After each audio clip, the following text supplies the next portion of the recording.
3 யோவான் और तीसरा யோவான் ரெண்டாம் வசனத்தை நம்ம ஒன்றாம் அதிகாரம் ரெண்டாம் வசனத்தை வாசிக்கலாம். पहला अध्याय उसमें दूसरे वचन को पढ़ेंगे. हे प्रिय, मेरी यह प्रार्थना है कि जैसे तू आत्मिक उन्नति कर रहा है वैसे ही तू सब बातों में उन्नति करे और भला चंगा रहे. சரி, கர்த்தர் இந்த வசனத்தை ஆசீர்வதிப்பாராக. और परमेश्वर इस वचन को आशीष करे. இதுல நம்ம ஒரு முக்கியமான காரியத்தை நம்ம பார்க்கிறோம். और इसके अंदर एक महत्वपूर्ण चीज को हम देखते हैं. தமிழ்ல என்ன சொல்லப்பட்டிருக்குன்னா, और तमिल में क्या दिया है, உன் ஆத்மா வாழ்கிறது போல और जैसे तेरी आत्मा जो है जीवित है, அதே மாதிரி நீ எல்லாவற்றையும் வாழ்ந்து சுகமாயிரு. और वैसे सारी चीजों में तू जो है जी कर जो है एकदम सुखी रहे, चंगा रहे. இது ஆத்மா வாழ்றது போல கிடையாது. ये आत्मा जैसे जीवित है वैसे नहीं. இது ஆத்மா என்ன செய்யணும், இது ப்ராஸ்பர் ஆகணும். ये आत्मा जो है वो उन्नति पाना है. இங்க யோவான் வந்து ஒரு ரெண்டு ஜெபம் பண்றாரு. और यूहन्ना जो है दो प्रार्थना करते हैं. உன் ஆத்மா செழிக்கிறது போல जैसे आत्मा उन्नति पाती है, நீ எல்லாவற்றிலும் செழிக்கணும். तो सारे चीजों में उन्नति पाना है. எல்லாத்திலும் சுகத்தோட இருக்கணும். सारे चीजों में तू जो है चंगा रहना है. இதுதான் யோவானுக்கு ஒரு விருப்பம். और यही यूहन्ना का चाहत है. இதுதான் கர்த்தருடைய விருப்பம். और यही परमेश्वर का चाहत है. சில ஜனங்க நீங்க பாத்தீங்கன்னா, कुछ लोगों को आप देखिए, ஆவியில நல்ல செழிப்பா இருப்பாங்க, और आत्मा में जो है एकदम उन्नति में रहेंगे, ஆனா மத்த காரியத்துல செழிப்பு இருக்காது. पर बाकी चीजों में उन्नति नहीं होगा. சில ஜனங்கள் வந்து மாம்சத்துல செழிப்பா இருப்பாங்க, और कुछ लोग जो है शरीर में उन्नति पाए होंगे, ஆனா அவங்க ஆத்மா செழிப்பா இருக்காது. पर उनके आत्मा में कोई उन्नति नहीं होगा. நம்மளுடைய வாழ்க்கையில செழிப்பு இருக்கணும். अपने जीवन में उन्नति होना है. நம்மளுடைய ஆத்மா என்ன செய்யணுமா, और अपना आत्मा क्या होना है, நம்மளுடைய ஆத்மாவும் செழிக்கணும், और अपना आत्मा भी उन्नति में நம்மளுடைய पाना है, வாழ்க்கையும் செழிக்கணும். और अपना जीवन भी उन्नति पाना है. நம்ம ப்ராஸ்பரஸா இருக்கணும். और हम जो है उन्नति पाना है. அது ஆவிக்குரிய வாழ்க்கையா இருந்தாலும் சரி, और चाहे वो आत्मिक जीवन हो, மாம்ச பிரகாரமான வாழ்க்கையா இருந்தாலும் சரி, या शरीर में हो, எல்லாத்துலயும் கர்த்தர் நம்மை bless பண்ணணும். सब में परमेश्वर हमें आशीष करना இதுக்கு है. நம்ம என்ன செய்யறது, और इसके लिए हम क्या करें, இது இந்த காரியத்தை குறித்து நம்ம பார்க்கலாம். और इन चीजों के बारे में हम முதல்ல देखेंगे. நம்மளுடைய வாழ்க்கையை குறித்து நம்ம பார்ப்போம். पहले अपने जीवन के बारे में देखेंगे. இன்னைக்கு நம்மளுடைய வாழ்க்கையில आज अपने जीवन நம்ம में செழிப்பா இருக்கிறோமா, क्या हम उन्नति पाए हैं, இல்ல எங்கேயோ ஒரு இடத்துல தவறு இருக்குது, या कहीं पर कुछ गलती है. நம்மட்ட செழிப்பு இல்ல அப்படின்னா, हमारे पास यदि उन्नति नहीं है, எங்கேயோ ஒரு இடத்துல தவறு இருக்குது. कहीं तो एक वहां पर गुनाह है, ஏன்னா गलती है. பைபிள் சொல்லுது, क्योंकि कलाम कहती है, உன் கையின் பிரயாசத்தை நான் ஆசீர்வதிப்பேன், तेरे हाथों के परिश्रम को मैं आशीष करूंगा. நீ अनेक ஜாதியில் கடன் கொடுப்பாய், तो बहुत से जातियों को जो है उधार देगा, நீ கடன் வாங்காதிருப்பாய். पर तू कभी उधार नहीं लेगा. ஆனா நம்ம வாழ்க்கையில கடன் வாங்கிட்டு தான் இருக்கிறோம். पर अपने जीवन में हम उधार लेते ही அப்ப हैं. எங்கேயோ ஒரு இடத்துல மிஸ்டேக் இருக்குது. इसका मतलब कहीं ना कहीं कुछ तो गलती है. நம்ம வாழ்க்கையை நம்ம சரி பண்ணணும். अपने जीवन को हमें ठीक करना है. நம்ம கர்த்தர்ட்ட கேட்க கூடியது, हमें परमेश्वर से मांगना है, கர்த்தாவே நான் எந்த இடத்துல தவறா இருக்கிறேன், प्रभु मैं कहां पर गलती कर रहा हूं, எனக்கு நீங்க உதவி செய்யுங்க. आप मुझे मदद कीजिए. நான் தவறு பண்ற இடத்தை நான் திருத்திக் கொள்ள எனக்கு உதவி செய்யுங்க. और जहां पर मैं गलती कर रहा हूं उसे सुधारने के लिए मुझे இந்த मदद இந்த कीजिए. வார்த்தையின் ஆசீர்வாதம் और ये जो वचन का आशीष அது है எனக்கு வரணும். वो मेरे पास आना है. வர வேண்டாமா, आना नहीं है क्या, வரணுமா வரக்கூடாதா, आना है या नहीं, கண்டிப்பா வேணும். वो जरूर आना है. வேதத்துல இருக்கிற அனைத்து ஆசீர்வாதமும் நமக்கு தான். और कलाम में जो कोई भी आशीष है सब कुछ अपना ही है. அப்ப அந்த ஆசீர்வாதத்தை பெற்றுக்கொள்ள என்ன செய்யறது, उस आशीष को पाने के लिए क्या करे, நாம ஒரு ஆசீர்வாதத்தின் பட்டியலை போடுங்க. நீங்க एक आशीष के पूरे चीज को लिख लीजिए. வீட்டுக்கு इसमें போன உடனே घर जाते ही உங்களுக்கு எந்தெந்த ஆசீர்வாதம் ஞாபகம் வருதோ, आपको जो जो आशीष जो है याद आता है, வேதத்துல சொல்லப்பட்ட ஆசீர்வாதங்கள் और कलाम में जो कोई आशीष के बारे में लिखा அது है, எல்லாம் ஒரு லிஸ்ட் அவுட் பண்ணுங்க. सबका एक लिस्ट बनाइए அத ஒண்ணு ஒண்ணா யோசித்து பாருங்க. और उसे एक एक करके सोच कर இந்த देखिए, ஆசீர்வாதம் எனக்கு கிடைச்சிட்டா, क्या ये आशीष मुझे मिल चुका இந்த है, ஆசீர்வாதம் எனக்கு கிடைச்சிட்டா, क्या ये आशीष मुझे मिल चुका है. ஒன் பை ஒன்னா செக் பண்ணி பாருங்க. एक एक करके उसे चेक कीजिए. நம்மட்ட ஏகப்பட்ட குறைகள் இருக்குது. अपने पास बहुत से कमियां हैं. நம்ம முன்னோக்கி போகணும். हमें आगे ही बढ़ना है, நம்ம பின்னால போக கூடாது. हमें पीछे नहीं जाना है. நம்ம अनेक நேரம் பின்னால திரும்பும்போது தான், और बहुत से समय में हम जब पीछे जाते हैं, அப்ப நம்ம பின்னால நோக்கி தான் போவோம். इसका मतलब हम पीछे जाएंगे. நம்ம பின்னோக்கி பார்க்க கூடாது. जब हम पीछे देखेंगे तो हम पीछे ही जाएंगे, तो पीछे नहीं देखना है. நம்ம பின்னோக்கி பார்க்க கூடாது. हमें पीछे पलट कर नहीं देखना है, முன்னோக்கி போயிட்டே இருக்கணும். हमें आगे देखते हुए आगे ஒருவேளை बढ़ते ही जाना है. ஏதாவது தவறு பண்ணிருப்பீங்க, हो सकता सकता है कोई गलती किया அதை होगा, விட்டுருங்க, उसे आप छोड़ அதை दीजिए, பார்க்காதீங்க, उसे आप मत देखिए, முன்னாடி போயிட்டே இருங்க. आगे बढ़ते ही இல்லாட்டி जाइए, என்ன ஆகும் தெரியுமா? नहीं तो क्या होगा? அந்த நீங்க பின்னால திரும்பி பாத்தீங்கன்னா आप जब पीछे पलट कर देखोगे லோத்தின் மனைவி போல அங்கே நின்றுவீங்க. और लूत के जो पत्नी के समान वैसे वहीं पर அவ थम जाएंगे, ஒரு இன்ச் கூட பின்னாலையும் போக முடியல, और 1 इंच पीछे भी नहीं जा सकती ஒரு है, இன்ச் முன்னாடி வர முடியல. और 1 इंच आगे भी बढ़ नहीं ஏன்னா सकती, பின்னால பார்த்ததுனால. क्योंकि उसने पीछे पलट कर देखा நம்ம इसलिए। பின்னால பார்க்க கூடாது, और हमें पीछे पलट कर नहीं देखना முன்னோக்கி है, போயிட்டே இருக்கணும். और आगे देखकर आगे बढ़ते ही जाना நம்மட்ட है, என்ன தவறுகள் இருந்தாலும் और कोई भी गलती हो அது எல்லாம் சரி பண்ணி போயிட்டே இருக்கணும். उसे सुधार कर आगे बढ़ते ही जाना है। இப்போ சப்போஸ் அல்பர்ட் ஒரு தவறு பண்ணிட்டானா, और अभी सोच लीजिए कि अल्बर्ट ने कुछ गलती किया है, நான் அவனை பார்த்துட்டு அவனே குற்றம் சொல்லக்கூடாது. और मैं उसे देखते उसे गुनाह ही नहीं बताना நான் है, அவனை பார்த்துக்கிட்டே இருந்தால் और मैं उसे देखते ही रहूंगा, நான் இங்கே தான் நிப்பேன், मैं वहीं पर खड़े நான் रहूंगा, முன்னாடி போக முடியாது. मैं आगे नहीं बढ़ सकता हूँ। அவனுடைய தவறுகளை நான் பார்த்தால் और उसके गलतियों को यदि मैं देखूं, அந்த தவறுகளை நானும் செய்வேன். और उस गलतियों को मैं भी करूंगा, அந்த தவறுகள் ஆட்டோமேட்டிக்கா எனக்குள்ள வந்துரும். और वो गलती अपने आप मेरे अंदर आ அது जाएंगी, உங்களுடைய ஆவிக்குரிய ஜீவிதத்துல முன்னாடி போக முடியாது. और आपके आत्मिक जीवन में आपको आगे बढ़ने नहीं देगा। லோத்தினுடைய குடும்பத்துக்கு ஒரே ஒரு கட்டளை தான், और लूत के परिवार को एक ही आज्ञा निकली, அந்த மலைக்கு ஓடி போங்க, उस चट्टान में भाग जाओ, பின்னால திரும்பி பார்க்க கூடாது. और पीछे पलट कर नहीं देखना है। ஆனா லோத்தினுடைய குடும்பத்துல पर लूत के परिवार में அவங்களுக்கு யாருக்குமே மலைக்கு போறதுக்கு விருப்பம் இல்ல. किसी को उस पहाड़ में चढ़ने का आना- कोई इच्छा नहीं, தூதன் வலுக்கட்டாயமா இழுத்துட்டு போனான். पर वो दूत जो था वो उन्हें जबरदस्ती लेकर ஆனா गया। லோத்தின் மனைவி என்ன செய்தா? पर लूत की पत्नी ने क्या किया? அவ பின்னிட்டு பார்த்தா. वो पीछे पलट कर देख நம்ம लिया। இன்னைக்கு அந்த அதனால நமக்கு உதாரணங்கள் தான். और वो सारे चीज हमारे लिए एक उदाहरण के நம்ம रूप में, பின்னிட்டு பார்க்க கூடாது. हमें पीछे पलट कर नहीं देखना உங்க है। பாஸ்ட் லைஃபை பார்க்காதீங்க, आपके पिछले जीवन को मत देखिए, மத்தவங்களுடைய பாஸ்ட் லைஃபை பார்க்க வேண்டாம். और दूसरों के उस पिछले जीवन को नहीं देखेंगे, நீங்க முன்னாடி போக முடியாது. और आप आगे बढ़ नहीं நீங்க सकते। முன்னாடி போகணும்னா और आपको यदि आगे बढ़ना है, அவரை நோக்கி பாருங்க, केवल परमेश्वर की ओर அந்த देखिए, கண்மலை நோக்கி நடங்க. उस चट्टान की ओर आगे बढ़िए, உங்களுக்கு எல்லாமே ப்ராஸ்பரஸா இருக்கும்.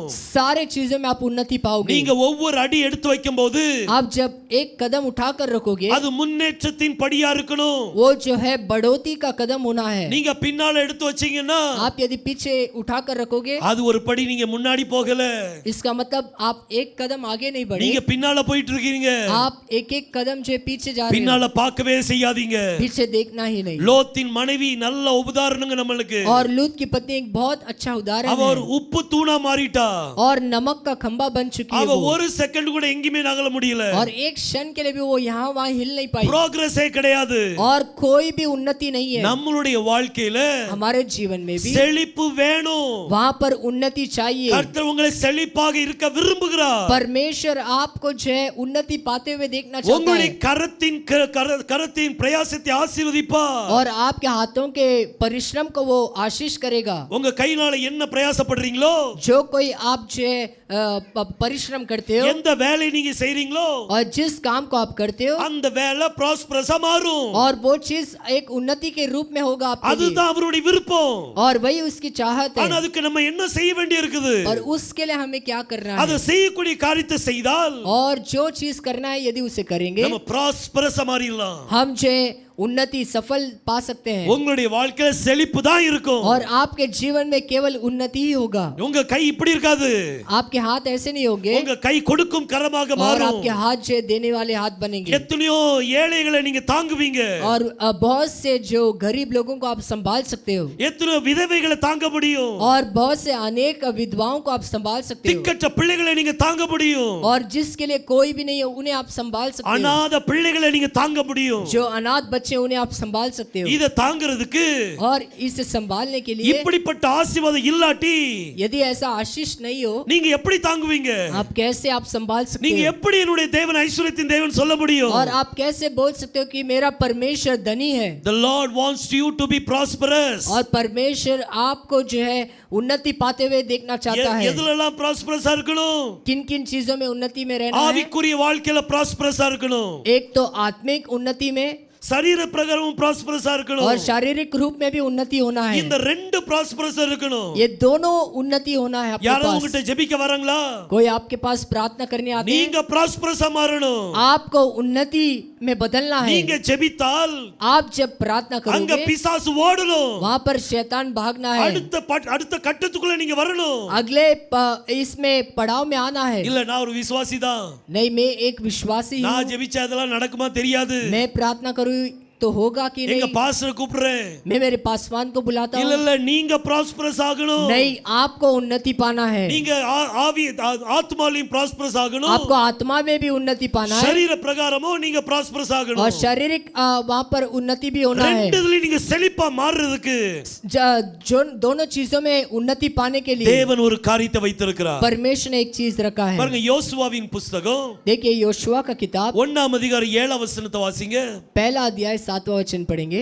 इतना हो कि तू हियाव बांधकर और बहुत दृढ़ होकर जो व्यवस्था मेरे दास मूसा ने तुझे दी है उन सब के अनुसार करने में चौकसी करना, और उससे न तो दाहिने मुड़ना और न बाएं, तब जहाँ जहाँ तू जाएगा वहाँ वहाँ तेरा काम सफल होगा। பாருங்க கர்த்தர் மோசேஸ் சொல்றார், देखिए परमेश्वर मूसा से कहता है, என் தாசனாகிய மோசே கற்பித்த பிரமாணங்களை और जो दास मूसा है मेरा जो व्यवस्था को सिखाया है அதை இரவும் பகலும் தியானி, उसे दिन और रात जो है स्मरण कर, அதை விட்டு வலது இடதுபுறம் சாயாதே. और ना तो दाएं या बाएं वहां पर मुड़, நீ ப்ராஸ்பரஸ் ஆயிருப்பாய், और तू जो है उन्नति पाएगा, நீ செழிப்பாய் இருப்பாய், तू सफल होगा वहां पर, உன் காரியமெல்லாம் வாய்க்கும். तेरे सारे चीज वहां पर सफल होंगे। உங்க காரியம் வாய்ப்பதற்கு, आपके काम सफल होने के लिए, உங்க காரியம் வாய்ப்பதற்கு आपके काम सफल होने के लिए நம்ம என்ன செய்யணுமா? हमें क्या करना है? யோசுவாவுக்கு சொல்றாரு, योशुआ से कहता है, என் தாசனாகிய மோசே கொடுத்த பிரமாணத்தை வாசி, और मेरे दास मूसा को जो व्यवस्था मैंने दिया है उसे पढ़, அதை இரவும் பகலும் தியானி. और उसे दिन और रात जो है स्मरण कर। யோசுவாட்ட அந்த ஒரே புத்தகம் தான் இருந்துச்சு. और योशुआ के पास ये एक ही किताब था। யார் எழுதுனது? किसने लिखा हुआ? மோசேஸ் எழுதின புத்தகம் மட்டும் தான் இருந்தது. और मूसा ने जो किताब लिखा है केवल वही था, அத மட்டும் படிச்சான், और केवल उसे पढ़ा, அவன் வாழ்க்கையில வெற்றி பெற்றுக்கொண்டான். और अपने जीवन में उसने जय को पा लिया, கானான் தேசத்தை சுதந்தரித்துக் கொண்டான். और कनान को जो अपना लिया उसने, யோர்தானை ரெண்டா பிளந்துட்டான். और यर्दन को दो भाग किया उसने। இவ்வளவு பெரிய வல்லமை இருக்கக்கூடிய ஒரு புத்தகம், और इतना बड़ा सामर्थ रखने वाला ये पुस्तक, அது எந்த புத்தகம் ये அப்படின்னா कौन सा किताब है? மோசேஸால் எழுத பிரமாணம். और मूसा ने जिन व्यवस्था को लिखा है वो அந்த 5 புத்தகம், जो 5 जो पुस्तक है, முதல் 5 புத்தகம், और पहले जो 5 किताब, ஆதியாகமம், उत्पत्ति, யாத்ராகமம், निर्गमन, லேவியராகமம், और लेवी व्यवस्था, எண்ணாகமம், गिनती, உபாகமம், और व्यवस्था இது विवरण, எல்லாம் முதல்ல ஒரே புத்தகமா தான் இருக்குது. ये सारे मिलकर केवल एक ही किताब के இந்த माने थे। ஒரு புத்தகத்தை படிச்சாம பார்த்துடுங்க, इस एक किताब को उसने पढ़ा அவன் வாழ்க்கையே மாறிட்டு. और उसका जीवन पूरा बदल गया। ஏனோக்கின் புத்தகம், और हानुक का किताब, அது நோவாட்ட இருந்துச்சு, वो नूह के पास था, அந்த ஒரே ஒரு புத்தகம் தான் இருந்துச்சு. और उसके पास एक ही किताब था அந்த केवल। ஒரு புத்தகத்தை और उस एक किताब को இரவும் लेकर பகலும் வாசித்திருப்பான். वो दिन और रात पढ़ा होगा, ஏன்னா பைபிள் சொல்லுது, क्योंकि कलाम कहता है அவன் தேவனோடு சஞ்சரித்துக் கொண்டிருந்தான். वो परमेश्वर के साथ ही चलता था। ஏனோக்கு எப்படி தேவனோடு சஞ்சரித்தானோ जैसे हानुक जो है परमेश्वर के साथ चला, அதே போல நோவாவும் சஞ்சரித்தான். और वैसे ही नूह भी चल रहा था। எப்படி சஞ்சரித்திருப்பான்? कैसे चला होगा? ஒரே ஒரு புத்தகம் தான் வாசித்தான். केवल एक किताब पढ़ा है उसने। நம்மளுக்கு பைபிள்ல 66 புத்தகம் இருக்குது. आज अपने कलाम में जो है 66 किताबें हैं। இந்த 66 புத்தகத்துல इस 66 किताब में உங்களுக்கு எந்த புத்தகம் பிடிக்குமோ आपको जो पसंदीदा किताब है அதை இரவும் பகலும் வாசிங்க. उसे दिन और रात पढ़िए, அதை இரவும் பகலும் வாசி பாருங்க. उसे दिन रात पढ़कर देखिए। உங்களுக்கு ஆசீர்வாதம் வரலாட்டி சொல்லுங்க. आपके पास आशीष आता है कि நீங்க नहीं, आप ஆத்மாவிலும் बताइए। செழிப்பீங்க, आप आत्मा में भी उन्नति पाओगे சரீரத்திலும் செழிப்பீங்க. और शरीर में भी उन्नति पाओगे। கர்த்தர் ஒரு புத்தகத்தை வாசித்தாலே இவ்வளவு ஆசீர்வாதம் और இருக்குது. एक किताब पढ़ने से परमेश्वर इतने आशीष को देते हैं। ஏனோக்கின் ஒரு புத்தகத்தை और வாசித்தான், हानुक ने एक किताब पढ़ा है அவன் தேவனோடு சஞ்சரித்தானா. और वो परमेश्वर के साथ ही चला। யோசுவா மோசேஸோட புத்தகத்தை வாசித்தான், और योशुआ ने मूसा की किताब को पढ़ा, அவன் தேவனோடு சஞ்சரித்தான். वो परमेश्वर के साथ चला, எல்லாத்தையும் வெற்றி பெற்றுக்கொண்டான். सब में उसने जय पाया। இன்னைக்கு உங்களுடைய சரீர வேலையில வெற்றி பெறணுமா? आज आप जो शरीर में काम करते हो उसमें आपको जय पाना है। கர்த்தர் வெற்றி தரணும் அப்படின்னா यदि परमेश्वर आपको जय देना है, மோசேஸ் எழுதின பிரமாணத்தை और मूसा ने जिस व्यवस्था को लिखा है அதை இரவும் பகலும் தியானிங்க. उसे दिन और रात जो है स्मरण அது कीजिए, போதும். और वैसे ही உங்க வேலைகளை கர்த்தர் ஆசீர்வதிப்பார். आपके कामों को परमेश्वर आशीष करेंगे।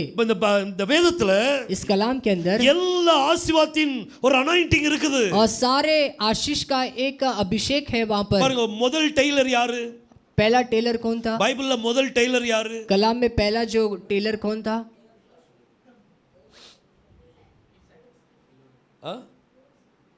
ஆதாம் தான் முதல் டெய்லர். आदम जो है पहला टेलर है।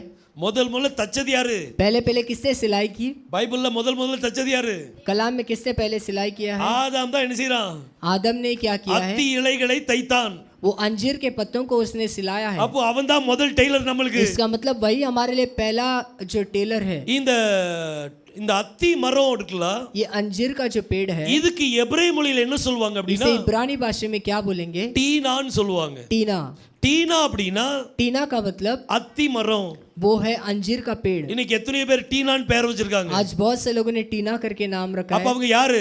उसका मतलब वो सब अत्ती कौन मरों। है? वो सारे अंजीर के पेड़ है। இத பற்றி நம்ம ஸ்டடி பெற எடுக்கலாம். इसके बारे में हम स्टडी करेंगे बाद में। முதல் டெய்லர் வந்து ஆதாம். और पहला जो टेलर है वो आदम है। அவன் தான் அத்தி இலைகளை வச்சு தச்சான். और उसने ही जो अंजीर के पत्तों से उसने कपड़ा सिलाया। அதுக்கு பிறகுதான் கர்த்தர் என்ன செய்தார்? उसके बाद परमेश्वर ने क्या किया? அவனுக்கு தோல் உடைகளை தைச்சு கொடுத்தார். उसे जो चमड़े का जो कपड़ा बनाकर दिया। தோல் உடைகளை கொடுக்கறாரு. और चमड़े का कपड़ा बनाकर देते அப்போ हैं। டெய்லரிங் ரொம்ப முக்கியமான காரியம். ये टेलरिंग बहुत ही महत्वपूर्ण चीज है। அது எங்க ஆரம்பிச்சது டெய்லரிங்? वो कहाँ पर शुरू हुआ है? அது ஏதேன் தோட்டத்திலே ஆரம்பிச்சிட்டு. वो अदन के वाटिका में शुरू हो चुका அப்ப है। இன்னைக்கு யாரெல்லாம் டெய்லரோ इसका मतलब आज जो कोई भी टेलर है பெரிய ஆசீர்வாதம் இருக்கு. उनका एक बहुत बड़ा आशीष है। பாருங்க, இந்த ஆதாம் பாருங்க, ये आदम देखिए, இவன் தனக்கென்று ஒரு இலையை தைச்சு கொண்டான். ये अपने लिए एक वस्त्र सिला लिया। ஆனா தேவன் அவனுக்கு வேற ஒரு உடையை पर கொடுக்கிறார். परमेश्वर उसे एक और वस्त्र देते हैं। அவனுக்கு ஒரு மிருகத்தின் உடையை கொடுக்கிறார். एक जानवर के चमड़े से एक वस्त्र देते हैं। அதே போல वैसे மோசேஸ் ही- உடைய சமயத்துல वैसे मूसा के समय में ஆரோனுக்கு ஆசாரிய உடை தைப்பதற்கு और हारून को याजक का वस्त्र देने के लिए கர்த்தர் மோசேஸ் சொன்னார், परमेश्वर मूसा से कहते हैं நீ யார்ட்டி இது கொடுக்காத, तो किसी के हाथ में इसे मत दे। நான் 2 பேரை அபிஷேகம் பண்ணி வைத்திருக்கிறேன். मैंने 2 लोगों को 2 व्यक्ति को मैंने अभिषेक करके रखा है ஞானத்தின் அபிஷேகத்தை கொடுத்திருக்கிறேன். और बुद्धि का अभिषेक दिया है। அவங்ககிட்ட கொடு, उनके पास केवल देना। அவங்க ஆரோனுக்கு தைப்பாங்க. वो हारून के लिए सिलाएंगे। தைக்கிறது கூட सिलाना भी யார் தைக்கணும்னு சொல்லி சொல்றாரு. किसे सिलाना है वो बताते हैं। ஆரோனுடைய உடையை தைப்பதற்கு और हारून के वस्त्र को सिलाने के அங்க लिए ஞானத்தின் அபிஷேகம் தேவை. और वहां पर बुद्धि चाहिए, बुद्धि का अभिषेक चाहिए। இன்னைக்கு நீங்க எந்த வேலையில இருந்தாலும் आज चाहे आप कोई भी काम में हो, அந்த வேலைக்கு செய்வதற்கு वो काम करने के लिए ஞானத்தின் அபிஷேகம் தேவை. और उस बुद्धि का अभिषेक चाहिए। இந்த ज्ञान का ஞானத்தின் அபிஷேகம் எங்க இருக்குது? ये ज्ञान का अभिषेक कहाँ पर होता है? வேதத்துல இருக்குது. ये कलाम के अंदर அதை है। இரவும் பகலும் படிங்க. उसे दिन और रात पढ़िए। அந்த ஞானத்தின் அபிஷேகத்தை கர்த்தர் தருவாரு. उस ज्ञान के अभिषेक को परमेश्वर देंगे। நீங்க சயின்ஸ் ஸ்டூடெண்டா? आप साइंस स्टूडेंट हो சிலவங்க பயாலஜி ஸ்டூடெண்ட் இருக்காங்க. और कुछ लोग बायोलॉजी कर रहे हैं அவங்க ஜூவாலஜி அதிகமா படிக்கிறவங்க இருக்காங்க. और zoology ज्यादा पढ़ने वाले भी हैं பாட்டனி அதிகமா படிக்கிறவங்க இருக்காங்க. और बॉटनी भी ज्यादा पढ़ने वाले हैं। கர்த்தர் ஜூவாலஜி மூலமா பேசுவார். और परमेश्वर zoology के द्वारा बात करेंगे பைபிள்ல ஜூவாலஜி மூலமா பேசி और இருக்கிறார். कलाम में zoology के माध्यम से भी बात किए हैं விலங்கியல் மூலமா பேசி இருக்கிறார். और जानवर के जरिए बात किया है। கர்த்தர் கழுதையின் மூலமாக और परमेश्वर एक गधे के ஒரு जरिए பிலேயாம்ட்ட பேசி இருக்கிறார். बिलेयाम से बात किए हैं। அப்ப இந்த விலங்கியல் படிக்கிறவங்க और ये जो zoology पढ़ते हैं வேதத்துல விலங்கியல் படிச்சாலே போதும். और कलाम में जो zoology है वो पढ़ेंगे तो काफी है। அவங்களுக்கு தேவையான ஞானத்தை கொடுத்துருவார். और जो ज्ञान की जरूरत है वो दे देंगे परमेश्वर। தாவரவியல்ல இருக்கிறவங்க और जो कोई பாட்டனி बॉटनी में है அவங்க தாவரவியல்ல என்ன சொல்வாங்க மறந்துட்டு அந்த பாட்டனியை படிக்கிறவங்க और जो बॉटनी पढ़ते हैं அந்த மரங்களை பற்றி ஸ்டடி பண்ணா जो पेड़ और पौधों के बारे में पढ़ाई करेंगे வேதத்தில் உள்ள மரங்களை பற்றி ஸ்டடி பண்ணா और कलाम में जो पेड़ और पौधों के बारे में दिया है उसके बारे में पढ़ाई करेंगे அவங்க அதுல நிபுணரா மாற முடியும். वो उसमें श्रेष्ठ बन सकते हैं। நீங்க எதுல நிபுணரா மாறணுமோ आपको जो चीज में श्रेष्ठ बनना है, நீங்க நர்ஸ்ல நிபுணரா மாறணும்னா आपको नर्स में जो है श्रेष्ठ बनना है। அப்ப நர்ஸ்ல என்னென்ன செய்தாங்களோ और नर्स ने जो कुछ किया வேதத்துல தேடி பாருங்க. कलाम में ढूंढ कर ஒரு देखिए நர்ஸ் எப்படி இருப்பாங்க? एक नर्स कैसे होती है। நர்ஸ்க்கு பைபிள் சொல்லி இருக்குது, नर्स को बताया है அவங்களுக்கு தேவன் வீட்டை கொடுக்கிறார், उन्हें परमेश्वर घर देते हैं, அவங்களை ஆசீர்வதிக்கிறார். उन्हें आशीष करते हैं, நிறைய ஆசீர்வாதம் இருக்கு அவங்களுக்காக. बहुत से आशीषें हैं उनके लिए। ஒவ்வொரு நிபுணர்களுக்கும், हर एक श्रेष्ठ लोगों के लिए, ஒவ்வொரு வேலை செய்கிற நமக்கும் हर एक जो कामों को करते हैं उनके लिए கர்த்தர் நம்மளை நிபுணரா மாத்தணும்னா परमेश्वर हमें यदि उसमें श्रेष्ठ बनाना है, இந்த வேதத்துக்குள்ள ஞானத்தின் அபிஷேகம் இருக்குது. इस कलाम में जो ज्ञान का अभिषेक है, அந்த ஞானத்தின் அபிஷேகத்தை அவர் நமக்கு தருவார். उस ज्ञान के अभिषेक को परमेश्वर हमें देंगे। இந்த ஜோசப் எடுத்துக்கிடுங்க. यूसुफ को लीजिए, இந்த ஜோசப் வந்து 17 வயசு வீட்டு விட்டு வெளிய வந்தான். ये यूसुफ 17 साल का जब था वो घर से बाहर निकल गया। ஒரு 13 वयசு தான், केवल 13 उम्र होगा அந்த उसका। இல்ல 13 வயசுல 13 के उम्र में 30வது வயசு ஆகும்போது जब वो 30 का बना அவன எகிப்து தேசத்துக்கே ராஜாவாயிட்டான். और उसे जो है पूरे मिस्र का राजा बन गया वो, எகிப்து தேசத்துக்கே கவர்னர் ஆயிட்டான். और पूरे मिस्र देश का गवर्नर बन गया वो, ஃபுல் அட்மினிஸ்ட்ரேஷன் அவன் கையில கொடுத்தாச்சு. और पूरा जो है एडमिनिस्ट्रेशन उसके हाथ में दे दिया। இவன் எங்கேப்பா பிஏ படிச்சா? பிஏ அட்மின் கோர்ஸ் எல்லாம் படிச்சானா? क्या इसने कोई एडमिन का कोर्स किया? மேனேஜ்மென்ட் கோர்ஸ் எதுவும் படிச்சானா? क्या कोई मैनेजमेंट का कोर्स किया इसने? ஒண்ணும் படிக்கல.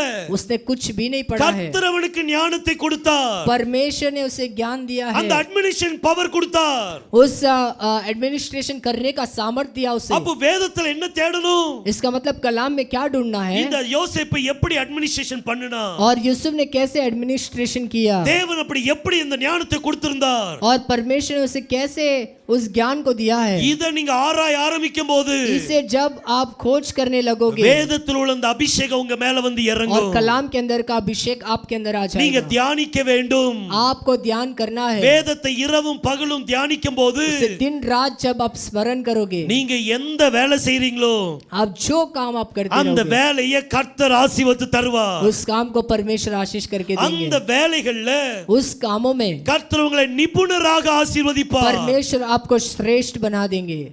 டெய்லர்னா टेलर, உங்களை மாதிரி டெய்லரிங் யாரும் பண்ணக்கூடாது. आपके जैसा टेलरिंग कोई भी नहीं करना है। இன்டீரியர் டெக்கரேட்டர்னா और इंटीरियर जो डिजाइनर होता है, உங்களை மாதிரி டிசைன் யாரும் வரைய முடியாது. आपके जैसा डिजाइन कोई नहीं कर सकता। அந்த மாதிரி உங்களை ஸ்கில்ஃபுல்லா மாத்தணும். उतना स्किलफुल आपको बनाना है। மியூசிக் வாசிக்கிறீங்களா? क्या आप वाद्य बजाते हो? உங்களை மாதிரி மியூசிக் யாரும் வாசிக்க முடியாது. आपके जैसा कोई भी वाद्य नहीं அந்த बजाना। மாதிரி நீங்க செயல்படணும். आपको वैसे चलना है, அந்த மாதிரி ஆசீர்வாதத்தை பெறணும். वैसे आशीष को पा लेना அது है। எங்க இருக்குது?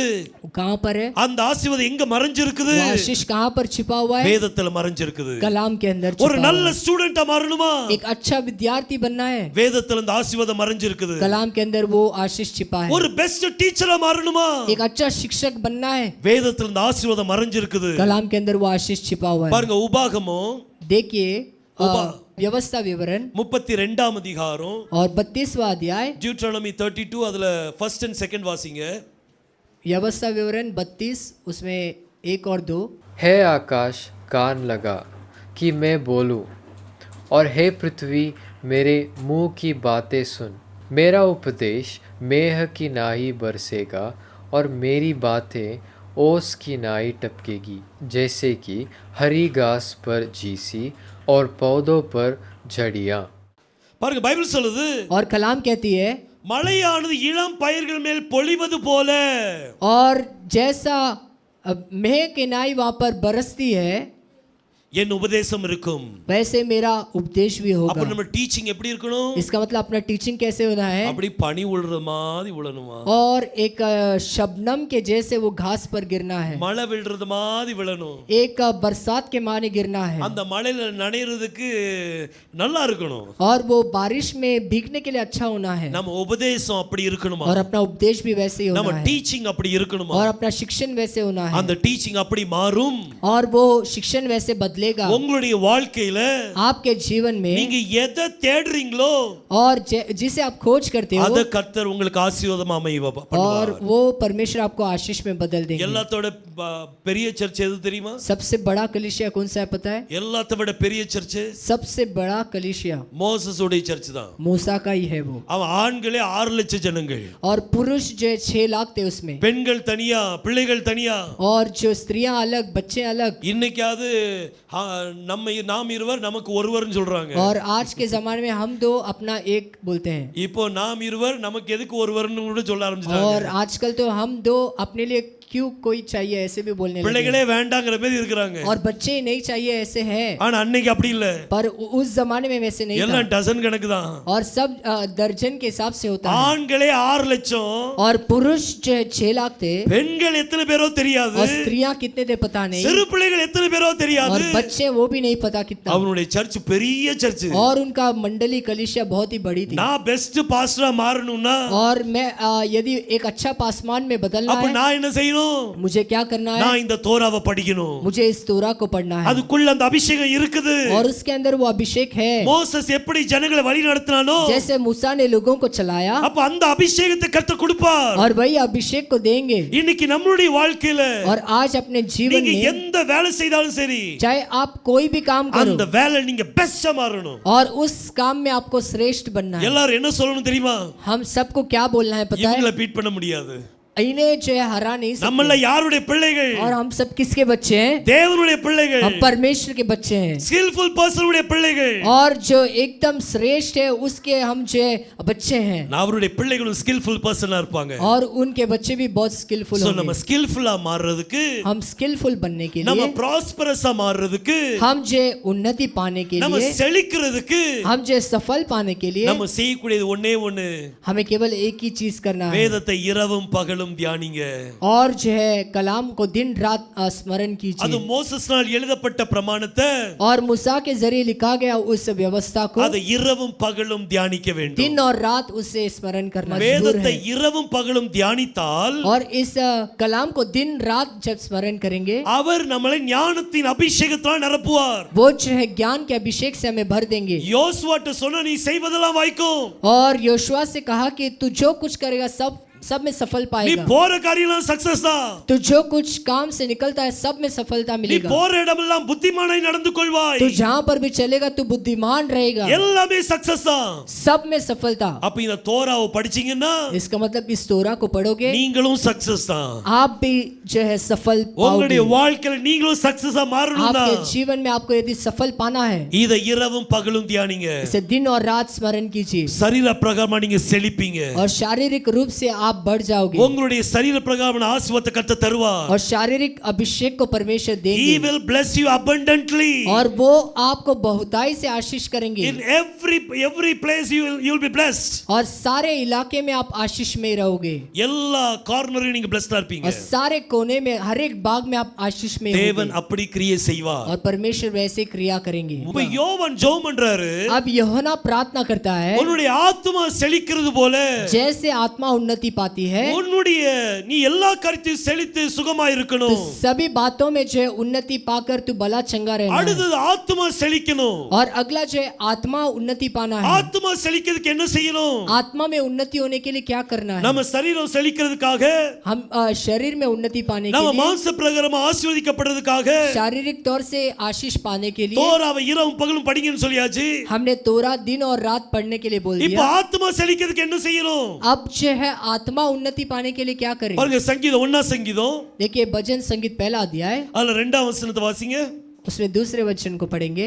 परंतु वह तो यूहन्ना की व्यवस्था से प्रसन्न रहता और उसकी व्यवस्था पर रात दिन ध्यान करता रहता है. சரி, பைபிள் சொல்லுது और यहाँ पर कलाम कहता है, கர்த்தருடைய வேதத்தின் மேல் और परमेश्वर के व्यवस्था पर பிரியமாயிருந்து प्रसन्न रहकर இரவும் பகலும் தியானிக்கணுமா?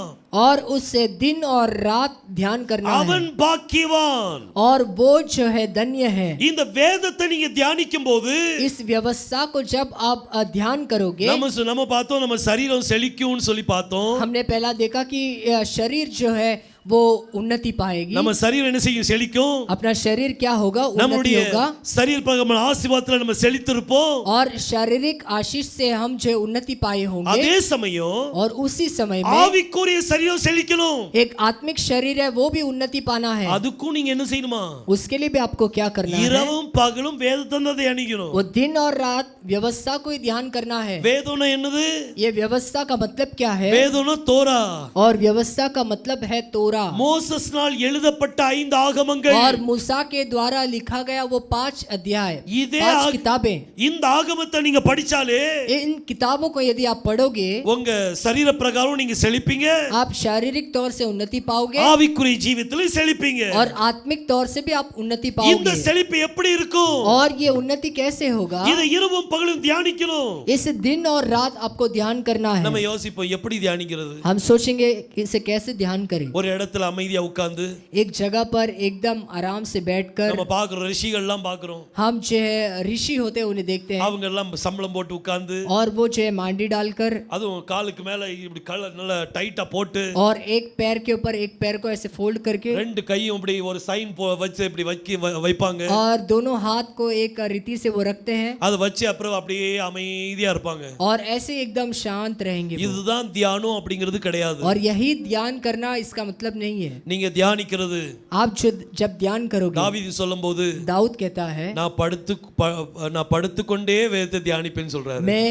लेट कर भी जो है व्यवस्था का ध्यान करता நீங்க हूँ। தியானம் பண்றதுக்கு எந்த பொசிஷன் தேவையில்லை, और ध्यान करने के लिए कोई ऐसा पोजीशन चाहिए ऐसा உங்க नहीं है। மைண்ட் தான் தேவை. केवल आपका जो दिमाग है वही चाहिए। நீங்க யோசிக்கணும், அவ்வளவுதான். आपको केवल विचार करना है வார்த்தை யோசிக்கிறது தான் தியானம். और वचन को जो है विचार करना वही ध्यान करना இப்போ है। நம்ம ஒரு யாராவது உங்களை திட்டிட்டாங்கன்னு வைங்களேன், आप सोच लीजिए किसी ने आपको डांट दिया அப்போ உங்க மனசுல அது பதிஞ்சிட்டுன்னு வைங்க, और आपके मन में वो बैठ गया, அப்போ நீங்க எதை தியானிப்பீங்க? आप किससे ध्यान करोगे? இப்படி சொல்லிட்டாங்க அப்படி சொல்லிட்டாங்க தியானிச்சுக்கிட்டே இருப்பீங்க. ऐसे बोल दिया वैसे बोल दिया, उसी के बारे में हम विचार करेंगे। இது சிந்தித்து கொண்டே இருக்கிறோம். ये विचार करते रहते இந்த लगातार, சிந்தனை பண்றது தான் தியானம். और ये विचार करना यही ध्यान करना है। பைபிள் ஒரு பேசேஜ் வாசிச்சிட்டீங்களா? कलाम में एक पैसेज आपने पढ़ लिया, அதை நீங்க யோசிங்க.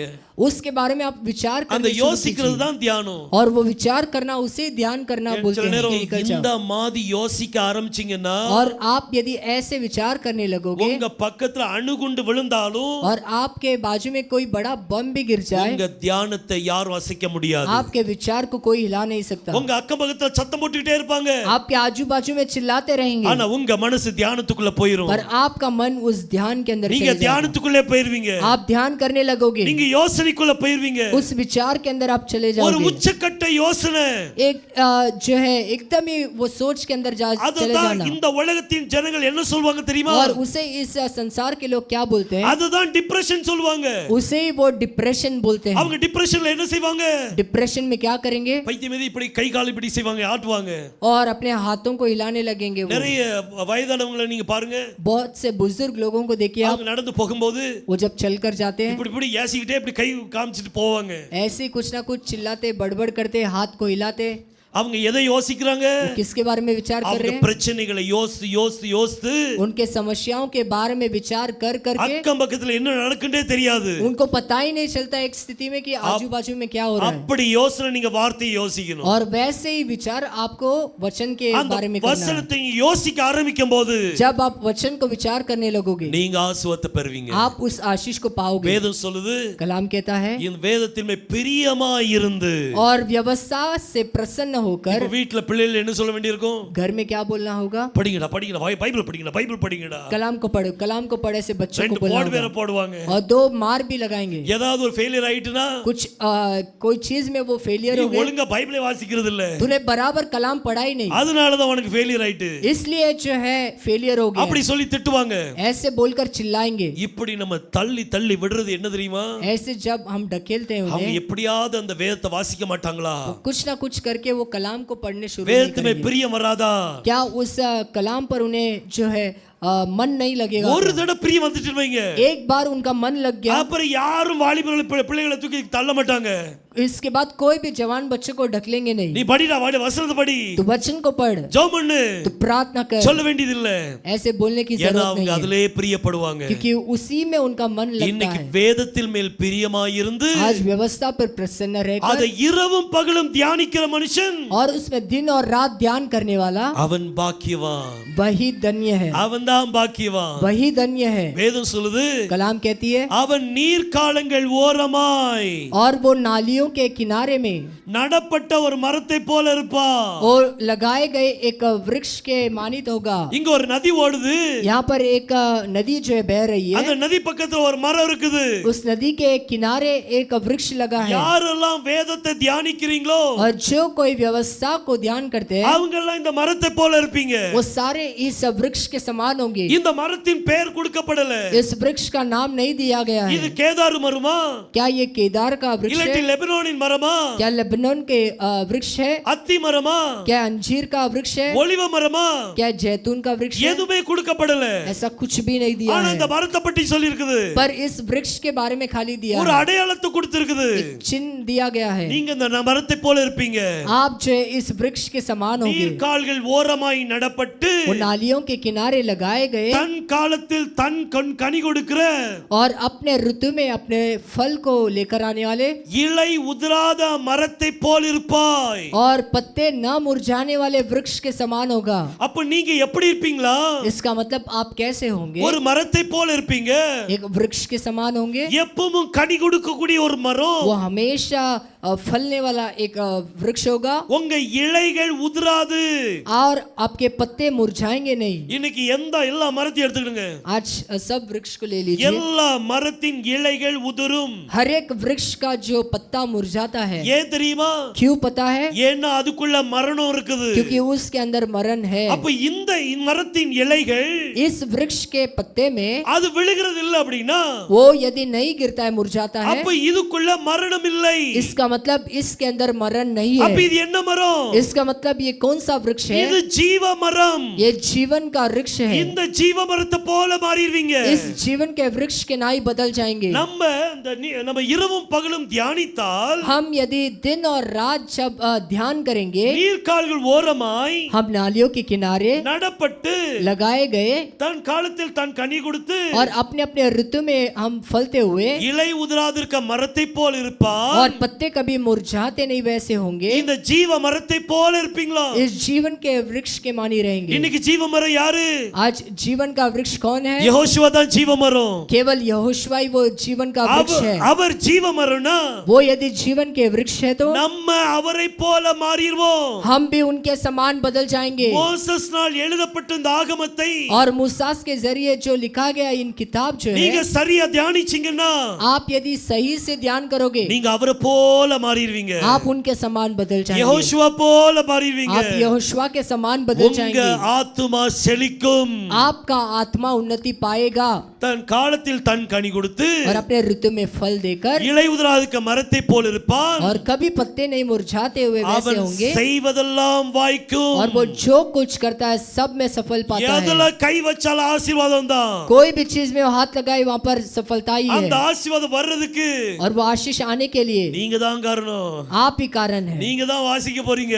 आप ही पढ़ने जा रहे हो। இந்த வேதத்தை இரவும் பகலும் வாசி பாருங்க. इस कलाम को दिन और रात पढ़कर देखिए। நீங்க ரெண்டு காரியத்துல செழிப்பீங்க. आप दो चीज में उन्नति पाओगे। எல்லா ஆத்துமாவிலையும் செழிப்பீங்க. आप जो है अपने आत्मा में भी उन्नति पाओगे। எல்லா காரியத்திலும் செழிப்பு உண்டாகும். बाकी सारे चीजों में उन्नति पाओगे। blessing கர்த்தர் கட்டளையிடுவா. और उस आशीष को परमेश्वर जो है देंगे। இன்னைக்கு நம்ம எங்க நிக்கணும்? आज हमें कहां पर खड़े நம்ம रहना என்ன है செய்யணும்? और हमें क्या करना है? வேதத்தை மட்டும் தியானிங்க. केवल कलाम पर ध्यान करिए। ஒரு வேலையும் செய்ய வேண்டாமா? कोई काम नहीं करना है क्या? इसका ஒண்ணும் செய்ய मतलब வேண்டாம். कुछ नहीं करना है। வேதத்தை தியானிங்க. केवल कलाम को அவர் ध्यान சொல்லிருக்காரு. कीजिए। उन्होंने बताया है இரவும் பகலும் தியானி. दिन और रात ध्यान कर நீ போகும் இடமெல்லாம் புத்திமானை நடந்து तू கொள்வாய். जहां पर भी चलेगा वहां पर बुद्धिमान You के will समान be चलेगा। blessed. அவ்வளவுதான். और हम सब आशीष में होंगे। அவர் கண்டிப்பா ஆசீர்வதிப்பார். वो जरूर आशीष करेंगे। கர்த்தர் வாக்கு கொடுத்திருக்கிறார். परमेश्वर ने वहां पर प्रतिज्ञा दिया அதை है நிறைவேற்ற வல்லவரா இருக்கிறார். और उसे पूरा करने के लिए वो योग्य है। கண்டிப்பா वो ஆசீர்வதிப்பார். जरूर आशीष करेंगे அவரால் கூடாத காரியம் ஒன்றும் और இல்லை. उनसे नामुमकिन कुछ भी நம்ம नहीं இன்னைக்கு है। அவரை நோக்கி பார்ப்போம். हम आज उनकी ओर देखेंगे। ஒன்னா பாருங்க தமிழ்ல திரும்ப வாசிங்க. 3 யோவான் 1:2 और फिर से पढ़ेंगे 3 यूहन्ना 1 अध्याय 2 वचन। பிரியமானவனே, உன் ஆத்துமா வாழ்கிறது போல ஹalleluya हालेलुया। நம்ம ஆத்துமா சுகமா இருக்கணும்ங்கிறது அவர் பிரியம். और अपना आत्मा उन्नति पाना वो प्रिय रखता है। எல்லாத்துலயும் நீங்க ஆசீர்வதிக்கப்படணும் அவருக்கு ஆசை. और सभी चीजों में आप आशीष में हो यही परमेश्वर की चाहत है இஸ்ரவேலை ஆசீர்வதிப்பதே எனக்கு और பிரியம். इज़राइल को आशीष करना ही मेरी चाहत है உங்க கையின் பிரயாசத்தை கர்த்தர் और आपके ஆசீர்வதிப்பாராக. हाथों के परिश्रम को परमेश्वर आशीष करे வானத்தின் பலகங்களை திறந்து இடம் கொள்ளாமல் போகுமட்டும் ஆசீர்வதிப்பார். और आकाश के भंडार को खोलकर जगह नहीं पूरे वैसे आशीष वहाँ இன்னைக்கு पर। நீங்க வேதத்தை வாசிங்க. आज आप कलाम को पढ़ने लगिए அதுதான் பொக்கிஷம். और वही खजाना है இந்த பொக்கிஷம் உங்களை ஆசீர்வதிக்கும். और यही खजाना आपको आशीष करेगा உங்களுடைய தேவைகளை அவர் சந்திப்பார். आपके जरूरत को वो पूरा करेंगे நம்ம செழித்து இருக்கணும் தான் அவருடைய விருப்பம். हम उन्नति पाना है यही उसमें वो प्रिय करते உன் ஆத்மா செழித்து இருக்கிறது போல और अपना आत्मा जैसे उन्नति पाता நீ है எல்லாவற்றையும் வாழ்ந்து சுகமாயிரு. वैसे हर एक बातों में उन्नति पाकर बला चंगा रहे। ஹalleluya. हालेलुया ஒரு ஆமென் வேண்டாமா? एक आमीन ஹalleluya. हालेलुया நான் கர்த்தர் நம்மளை ஆசீர்வதிக்கிறது. अपना परमेश्वर में आशीष करने உங்களை वाला है நிச்சயம் ஆசீர்வதிப்பார். आपको जरूर आशीष करेंगे।